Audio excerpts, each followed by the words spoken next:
जड़े राजपुत्र बहुत गेलबसरिया होई बढ़ी थिले। क्रमे से राजा हेले, किंतु अति सुकुमारिया राजाटीए हेले।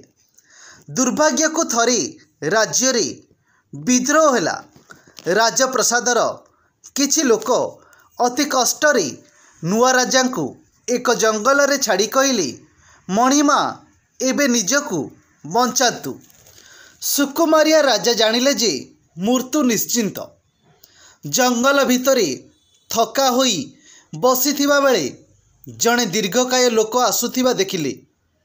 राजा तांको पाद तले पड़ी तांकु रक्षा करिबाकु अनुरोध कले।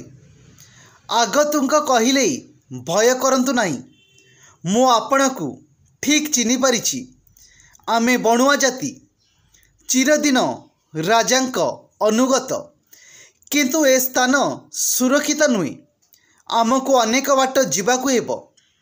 राजा विकल दिसिले। आगतुंक कहिले, मणिमा आपण मो कांधरे बसंतु, मु नहीं जीवी। तापरे राजांको कांधरे बसाई सेई व्यक्ति आगकु चलिले। केते जे बाट चलिले तार हिसाब नाही।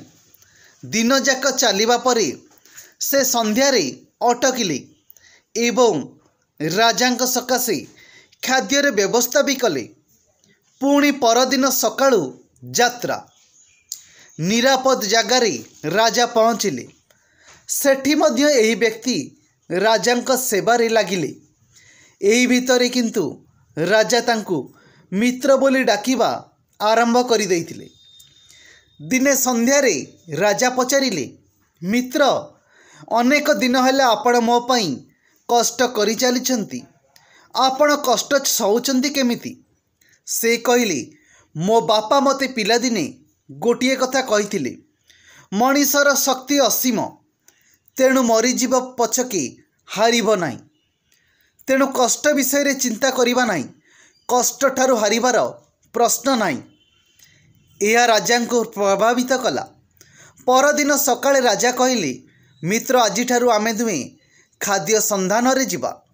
मरिब पछके हारिब नाही।